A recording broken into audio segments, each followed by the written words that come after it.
दोस्तों बहुत सारे लोग कमेंट करते हैं कि भाई 2029 के लोकसभा चुनाव में कौन सी पार्टी सत्ता में आ सकती है। बीजेपी चौथी बार आएगी या फिर आउट ऑफ हो जाएगी, कांग्रेस को मौका मिलेगा। इस पर थोड़ी सी जानकारी कभी दीजिएगा।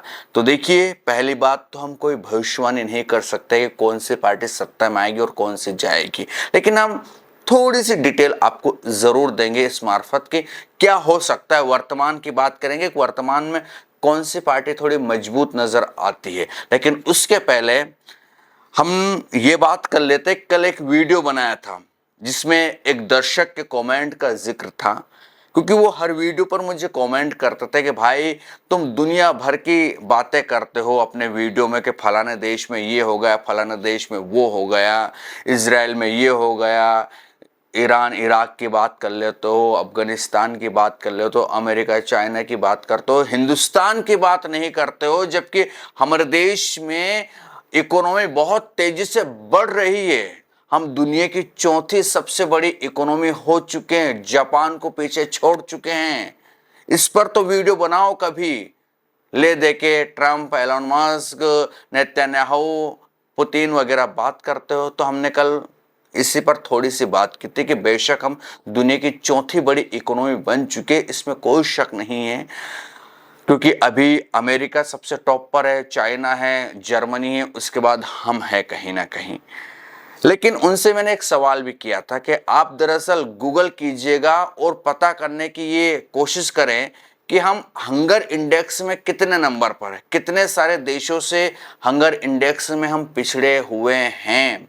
उनसे ये भी कहा था कि एक काम और कीजिएगा कि पर कैपिटा इनकम के बारे में भी सर्च कीजिएगा कि हमारे देश में पर कैपिटा इनकम कितनी है, प्रति व्यक्ति आय कितनी है, कितने सारे देशों से अभी हम पर कैपिटा इनकम में पीछे हैं। तो आपको बहुत कुछ पता चल जाएगा। तो ये सवाल किया, उसके बाद से उनका कमेंट ही नहीं आया, जबकि हर वीडियो पर वो कमेंट करते रहते थे कि इस पर बात करो, इकोनॉमी पर बात करो। तो अगर आज भी मेरा वो वीडियो देख रहे हैं तो मैं उनसे कहूंगा कि आप चलो कमेंट मत करो, पर ये जरूर कह देना कि हाँ उन्होंने पता कर लिया है थोड़ा सा कि देश में पर कैपिटा इनकम और हंगर इंडेक्स की क्या स्थिति है। खैर चलो, अब आ जाते हैं 2029 के दरमियान जो लोकसभा के चुनाव होंगे उस पर थोड़ी सी बात कर लेते हैं। तो पहली बात, ये एक अनुमानित बातचीत मान सकते हो, संभावना हो सकती है। तो देखो, मैं कुछ डेटा रखने की कोशिश करता हूं जो नॉर्मल से डेटा है, हर कोई जानता है इनके बारे में, कोई यूनिक तो नहीं है। 2024 में बीजेपी ने 240 सीटें जीती, आप सभी को पता है। लेकिन 2019 में इसी बीजेपी की 303 सीटें थी। जी हाँ, 2019 में 303 सीट से 2024 में 240 सीट पर बीजेपी आ गई। लेकिन फिर भी एनडीए ने 293 सीटों के साथ सरकार बनाई, क्योंकि आप सभी को पता है गठबंधन की वजह से सरकार बन गई, कोई दिक्कत नहीं हुई। अब कांग्रेस की बात करें तो 2024 में उसको तकरीबन 99 सीटें आई है, 99 सीट कांग्रेस जीत गई है, जबकि 2019 में सिर्फ 52 सीटें थी। तो इसका मतलब कहीं ना कहीं सुधार तो हुआ है, कांग्रेस पार्टी की तरफ लोगों का रुझान तो बढ़ा है। और इंडिया गठबंधन ने कुल मिलाकर 234 सीटें हासिल की 2024 के लोकसभा चुनाव में। तो लोगों की तरफ कहीं ना कहीं थोड़ा सा कांग्रेस गई और लोग कांग्रेस की तरफ आए, हम ये मान सकते हैं। बीजेपी की अगुवाई में एनडीए ने तीसरी बार सरकार बनाई, ये आपको पता है। लेकिन पूर्ण बहुमत 272 सीटें न मिलने के कारण गठबंधन जैसे सहयोगी उनके हैं, टीडीपी हो गए और जेडीयू पर उनकी निर्भरता बढ़ी है, इसकी वजह से वो सरकार में आए। यानी कि बीजेपी अपने दम पर सरकार नहीं बना पाए, उन्होंने सहायता ली, उन्होंने गठबंधन किया, उसके बाद सरकार बने। लेकिन 2019 में पूर्ण बहुमत से सरकार उनकी बनी। तो उसके पहले भी उनको अच्छी खासी सीटें आई थी, आप सभी को पता, प्रचंड जीत हासिल की थी। तो कहीं ना कहीं बीजेपी को लॉस तो हुआ है 2024 के लोकसभा चुनाव में। अब ये लॉस 2029 तक जाएगा या फिर बीजेपी दरअसल उसी पूर्ण बहुमत के मुकाम पर पहुंच जाएगी, ये तो आने वाला वक्त बताएगा।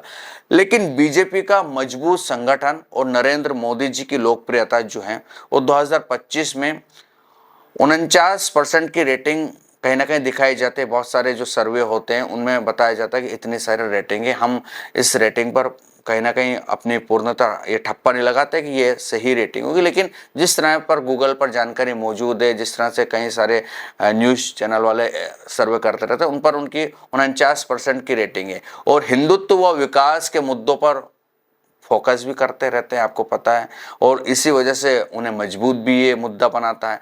2024 में वैसे उत्तर प्रदेश जैसे प्रमुख राज्यों में बीजेपी को नुकसान भी हुआ, क्योंकि उत्तर प्रदेश में सबसे ज़्यादा सीटें हैं। 2019 में 62 सीटों पर दर्ज की थी, उन्होंने जीत दर्ज की थी, आप सभी को पता होगा। लेकिन इस बार उन्होंने सिर्फ 33 सीट ही जीत पाई है। 2024 के लोकसभा चुनाव में 33 सीट ही वो जीत पाए थे, जो 2029 के लिए वैसे चुनौती हो सकती है। बीजेपी की एक राष्ट्र एक चुनाव और समान नागरिक संहिता जैसे नीतियां गठबंधन सहयोगी के समर्थन पर वैसे निर्भर भी करेगी। कांग्रेस ने 2024 में बेहतर प्रदर्शन किया, आप सभी को पता है, खासकर इंडिया गठबंधन के साथ, और राहुल गांधी की लोकप्रियता लगभग 22.4% तक बढ़ी है, जैसे कि कई सारे सर्वे बताते हैं। जाति जनगणना और सामाजिक न्याय जैसे मुद्दों पर कांग्रेस का जोर खासकर उत्तर भारत में उसे समर्थन दिला सकता है। हालांकि संगठनात्मक कमजोरी और क्षेत्रीय दलों पर निर्भरता जैसे सपा, टीएमसी कांग्रेस के लिए एक बड़ा टास्क, बड़ा चैलेंज, बड़ी चुनौती भी है कहीं ना कहीं। तो निष्कर्ष में बस हम इतना कहेंगे कि बीजेपी मजबूत संगठन, गठबंधन और मोदी जी की लोकप्रियता के कारण अभी भी थोड़ी बढ़त में तो है। आप भरोसा करिए या ना करिए, लेकिन सहयोगियों पर निर्भरता और 2024 के नुकसान जो हुआ है उन्हें सीटों का, वो उनके लिए बड़ी चुनौती है, कहीं ना कहीं उनके लिए बड़ी टेंशन देने वाली बात है। कांग्रेस की अगर बात करें तो इंडिया गठबंधन और राहुल गांधी की बढ़ती लोकप्रियता के साथ वापसी वैसे कर रही है, लेकिन बहुमत तक पहुंचने के लिए मजबूत रणनीति और गठबंधन की जरूरत है। 2029 के परिणाम इन कारकों पर कहना कि गठबंधन की ताकत और अप्रत्याशित घटनाओं पर निर्भर होगा। दोनों दलों की जीत की संभावना, लेकिन बीजेपी की स्थिति मजबूत है, बशर्ते वो गठबंधन बनाए रखे। तो हो सकता है कि अभी तो 25 ही चल रहा है और 3-4 साल के दरमियान स्थितियां बदल जाए। हो सकता है कि बीजेपी को और ज्यादा बहुमत मिल जाए, या हो सकता है कांग्रेस और बेहतर करे और वो सत्ता में आ जाए। अभी साफ तौर पर कुछ कहा नहीं जा सकता, लेकिन हम तो बस इतना कहना चाहते हैं कि 2029 का चुनाव बड़ा निर्णायक होगा देश के लिए, तय करेगा कि देश की स्थिति क्या होगी, देश किस तरफ जाएगा, देश में क्या क्या चीजें होगी। अगर कांग्रेस सत्ता में आई तो क्या क्या बदलाव होंगे, ये तो मैंने कुछ वीडियो में कहा कि ये बदलाव होने की संभावना है। जो कांग्रेस अक्सर बातें करती है, हम उन्हीं की बातों का हवाला दे रहे हैं, हम अपनी तरफ से कुछ नहीं कह रहे कि ये कर देगी वो कर देगी। लेकिन बीजेपी क्या करेगी, बीजेपी की क्या रणनीति रहेगी, इसके बारे में अभी कहना थोड़ा मुश्किल है। लेकिन हाल फिलहाल में तो अगर देखें तो ज़्यादा किसी का इफेक्ट नहीं है। जनता बहुत सारी चीज़ों जो हैं उनको देख रही है, समझ रही है, बहुत सारे कारक होंगे, उस पर ये चीज़ें डिपेंड करेगी कि भैया किस तरफ हम जाएं, बीजेपी की तरफ जाएं। जैसे हाल फिलहाल में पहलगाम का जो मामला हुआ था, फिर ऑपरेशन सिंदूर हुआ, उस पर भी मोदी जी वोट मांग रहे हैं। जैसे बिहार में गए हैं तो उस पर भी वो बात कर रहे हैं, जहाँ भी जा रहे हैं वो कहीं ना कहीं कह रहे हैं कि हम पाकिस्तान को सबक सिखा दिए हैं, गोली चलेगी उधर से तो हम गोला चलाएंगे। तो जनता इन सब चीज़ों से बहुत ज़्यादा अट्रैक्ट होती है, राष्ट्रवाद से अट्रैक्ट होती है। पाकिस्तान एक बड़ा मुद्दा रहा है चुनाव में, तो ये भी ऑपरेशन सिंदूर का हो सकता है कि जो मामला हुआ है उसको 2029 के चुनाव तक भुनाया जाए और जनता उस पर अट्रैक्ट भी हो जाए। कहा कि देश सुरक्षित हाथों में, क्योंकि अभी तक यही सुनते हैं कि देश सुरक्षित हाथों में, मजबूत हाथों में।